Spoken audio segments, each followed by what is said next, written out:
నమస్కారం. సుమన్ టీవీకి స్వాగతం. ముందుగా సుమన్ టీవీ ప్రేక్షకులకు శ్రీ విశ్వావసునామ ఉగాది శుభాకాంక్షలు. ఈ విశ్వావసునామ సంవత్సరం ద్వాదశ రాశుల వారికి ఈ రకంగా ఉండబోతుంది. గవ్వ ప్రశ్నను అనుసరించి ఈ ద్వాదశ రాశుల వారికి ఎటువంటి ఫలితాలు ఉండనున్నాయి, ఎలాంటి పరిహారాలను పాటించుకోవాలి, ఈ విషయాలన్నీ కూడా తెలియజేసేందుకు మనతో పాటు ఉన్నారు ప్రముఖ జ్యోతిష పండితులు బ్రహ్మయోగానంద కృష్ణమాచార్య గారు. గురుగారు నమస్కారం. జై వీరబ్రహ్మచి. నమస్కారం. గురుగారు, గవ్వ ప్రశ్నలను అనుసరించి విశ్వావసునామ సంవత్సరం మకర రాశి వారికి ఎలా ఉండబోతుంది? మకర రాశి వారికి ఏలినాటి శని కూడా పూర్తయింది కాబట్టి ఇక పైన మంచిగా ఉండొచ్చు అంటారా? తృతీయ స్థానంలో కూడా శని ఉంది కాబట్టి ఎలాంటి ఫలితాలను ఇస్తాడు? శివాయ బ్రహ్మణే నమ. వీరబ్రహ్మేంద్ర స్వామినే నమో నమ. జై వీరబ్రహ్మ జై గోవిందమాంబ జై. ఓం హ్రీం క్లీం శ్రీం శివాయ బ్రహ్మణే నమో నమ. వచ్చినటువంటి ఫలితం రాహు సంబంధమైన ఫలితం. ప్రత్యేకించి మకర రాశి జాతకులకి ఆదాయం 8, వ్యయం 14, రాజ్యపుత్యం 4, అవమానం 5. మీరు అన్నట్టుగా శని భగవానుడు తానున్న రాశి నుండి ముందున్నటువంటి రాశికి వెనుక ఉన్నటువంటి రాశికి కూడా సమానమైనటువంటి శక్తిని ప్రసరింపజేస్తూ ఉంటాడు. కాబట్టి ఎప్పుడైతే ధనుస్సు రాశిలో శని భగవానుడు వచ్చాడో మకరానికి అప్పుడే ఏలినాటి శని మొదలైంది. ధనుస్సులో 2.5 సంవత్సరాలు ఉన్నారు. తర్వాత మళ్ళీ మకర రాశికి వచ్చాడు. ఎప్పుడైతే మకర రాశిలోకి శని భగవానుడు వచ్చాడో కుంభరాశికి కూడా ఏలినాటి శని మొదలయ్యింది. ఇక మకర రాశిలో కూడా 2.5 సంవత్సరం తర్వాత కుంభరాశిలోకి వెళ్ళిపోయాడు. ఎప్పుడైతే కుంభరాశిలో 2.5 సంవత్సరం ఉన్నాడో అక్కడి నుంచి మీనంలోకి వెళ్ళినప్పుడు మకర రాశి వారికి 7.5 సంవత్సరాల యొక్క ఏలినాటి శని సంపూర్ణమవుతుంది. ఎందుకు? ముందు వెనక ఉన్నటువంటి రాశుల్లో శని భగవానుడి యొక్క సంచారం లేదు, కాస్త సుదూరంగా వెళుతున్నాడు. కాబట్టి మీరు అన్నట్టుగా ఆ తృతీయ స్థానాన్ని భాతృస్థానం అంటారు. శని భగవానుడు మీనరాశిలోకి వెళుతున్నాడు. ఆ 3వ స్థానం అయినటువంటి మీనరాశిలోకి వెళుతున్నప్పుడు అన్నదమ్ముళ్ళు, తోబుట్టువులు, మనకు సంబంధించినటువంటి శ్రేయోభిలాషులకు సంబంధించిన స్థితిగతుల్లో సహాయ నిరాకరణ జరిగేటువంటి అవకాశం ఉంటుంది.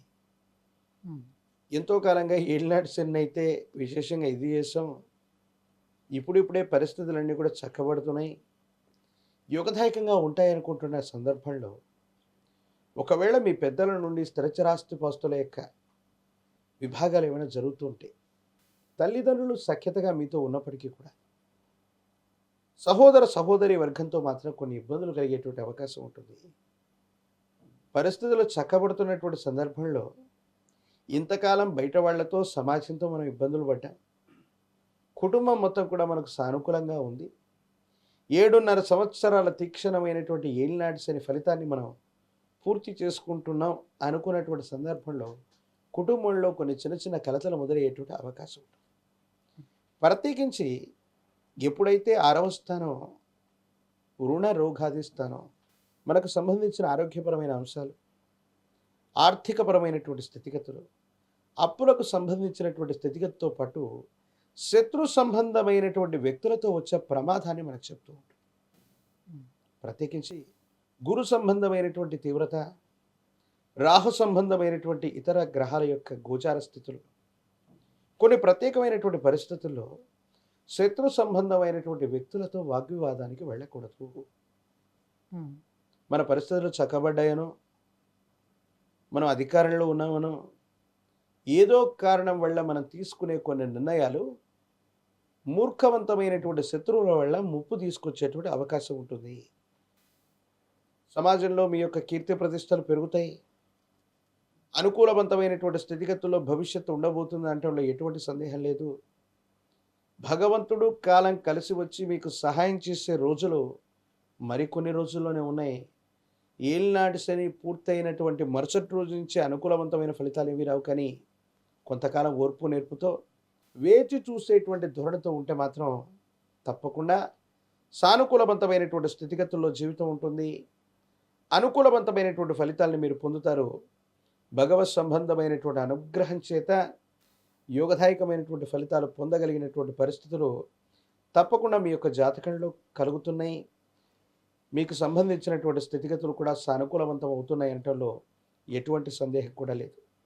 ప్రత్యేకించి కొన్ని ముఖ్యమైనటువంటి అంశాల్లో మీరు తీసుకున్నటువంటి నిర్ణయాల వల్ల అధికారులు, సమాజంలో ఉన్నతమైన స్థానంలో ఉన్నవాళ్ళు ప్రభుత్వ సంబంధమైనటువంటి వ్యవస్థలతో విరోధించడం వల్ల కొన్ని నష్టాలు జరిగేటువంటి పరిస్థితి గోచరిస్తుంది. కాబట్టి ఇలాంటి విషయాల పట్ల జాగ్రత్త, వ్యక్తిగతమైనటువంటి జీవితం, కుటుంబపరమైనటువంటి అంశాలు, ఆర్థికపరమైనటువంటి క్రమశిక్షణ ఇవన్నీ కూడా అలవరుచుకోవటం వల్ల మకర రాశి జాతకుల యొక్క జీవన గమనంలో సమీపమైన భవిష్యత్తులో కొలది రోజుల్లో అనుకూలవంతమైన ఫలితాలు వస్తాయి. మీరు మళ్ళీ పునర్వైభవాన్ని పొందుతారు. ఆర్థికపరమైన అంశాల్లో, సామాజిక సంబంధమైనటువంటి స్థితిగతుల్లో కూడా సానుకూలవంతమైనటువంటి స్థితిగతి తప్పకుండా పొందేటువంటి అవకాశం కనపడుతుంది. ఈ గ్రహాల అనుకూలత కోసం మరి ఏ దైవాన్ని ఆరాధన చేసుకోవాలి, ఎలాంటి పరిహారాలను పాటించాలి? ఏలినాటి శని సంపూర్ణమయ్యింది. యుగదాయకమైనటువంటి పరిస్థితులే గోచరిస్తూ ఉంటాయి. ఆరోగ్యం, ఆర్థికపరమైన అంశాల కోసం గురువారం పూట నియమనిష్టలతో కూడిన జీవన విధానంలో ఉండటం మంచిది. కాలభైరవ రక్షణ మెడలో ధరింప చేసుకోండి. తాంత్రిక విధానంలో వీరబ్రహ్మ పాశుపతాన్ని చేయించడం వల్ల అత్యంత అనుకూలవంతమైనటువంటి స్థితిగతులు ఏర్పడతాయి. ఇబ్బందులు, సమస్యలు, ప్రతిబంధకాలు తొలగిపోయి భగవంతుడి యొక్క అనుగ్రహం వల్ల సానుకూలవంతమైనటువంటి పరిస్థితులు పొందుతారు. 8 గురువారాల పాటు మీ సమీప ప్రాంగణంలో ఉన్నటువంటి గురు సంబంధమైనటువంటి ఆలయ ప్రాంగణానికి వెళ్ళి దేవగురు అయినటువంటి బృహస్పతి యొక్క అనుగ్రహం కోసం శనగలు లేదా శనగపిండితో తయారు చేసిన నివేదనని గురుదేవతా స్వరూపాలకి అర్పించటం, ఆవు నెయ్యి లేదా ఇప్ప నూనెని దీపారాధన కోసం దానం చేయటం సానుకూలవంతమైన స్థితిగతికి కారణమవుతుంది. అనుకూలవంతమైనటువంటి పరిస్థితులు వస్తాయి. జాతకంలోని సమస్తమైన దుర్యోగాలు తొలగిపోయేటువంటి అవకాశం తప్పకుండా కనపడుతుంది. విద్య, ఉద్యోగం, వివాహం, విదేశీయానం, ఆరోగ్యం, ఐశ్వర్యం, సంతానం వీటన్నిటికి సంబంధించి సమస్య ఏదైనా కూడా పరిష్కారం కోసం కింద స్క్రోల్ అవుతున్నటువంటి నెంబర్కి కాల్ చేసి గురుగారు అపాయింట్మెంట్ పొందవచ్చు.